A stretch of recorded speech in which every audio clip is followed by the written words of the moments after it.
تازه پاکستان د افغانستان د خاورې د نیولو څخه په شا شو. دا چې څنګه نور جزئیات را سره ویډیو کې وګورئ او چینل هم سبسکرایب کړئ. د جهان نیوز درنو لیدونکو السلام علیکم. پاکستان وايي واخان د افغانستان برخه ده او د ځمکنۍ بشپړتیا درناوی کوو. د پاکستان د بهرنیو چارو وزارت په وروستیو څرګندونو کې د واخان دهلیز د قبضې په اړه خپرې شوې اوازې بې بنسټه بللې او ټینګار یې کړی چې واخان د افغانستان تاریخي او رسمي خاوره ده. د وزارت ویاند شفقت علي خان په اسلام آباد کې خبري غونډې ته وویل چې پاکستان د افغانستان ځمکنۍ بشپړتیا ته احترام لري او د ښه اړیکو غوښتونکی دی. شفقت علي خان چې تازه د بهرنیو چارو وزارت ویاند ټاکل شوی پر طالبانو غږ کړی چې په افغانستان کې د هغو ترهګرو پر وړاندې اقدام وکړي چې د پاکستان په وینا هلته یې پناه اخیستې ده.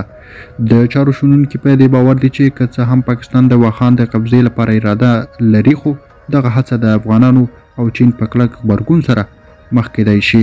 دوی زیاتوي چې د واخان ستراتیژیک اهمیت او د چین اقتصادي ګټې به هیڅکله اجازه ورنه کړي چې پاکستان د دې سیمې د نیولو پلان عملي کړي.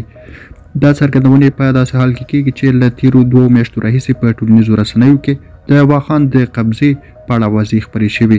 په ځانګړې توګه د پاکستان ځواکونو د تحرکاتو په تړاو راپورونه ورکړل شوي دي.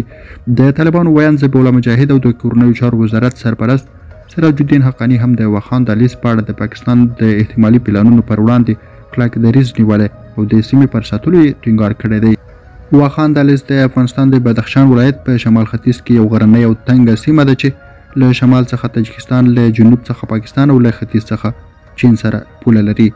افغانستان له دې لارې له چین سره شاوخوا 80 کیلومتره ګډه پوله لري چې د دوو هیوادونو ترمنځ یوازینۍ نښلېدونکې لار بلل کیږي.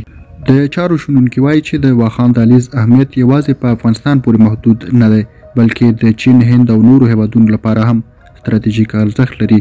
پاکستان که هر څومره هڅه وکړي افغانان، چینایان او سیمه ییز ځواکونه به هیڅکله پرې نږدي چې دغه هدف ته ورسیږي. درنو لیدونکو د نورو خبرونو لپاره له موږ سره پاتې شئ. ښه وخت ښه شي.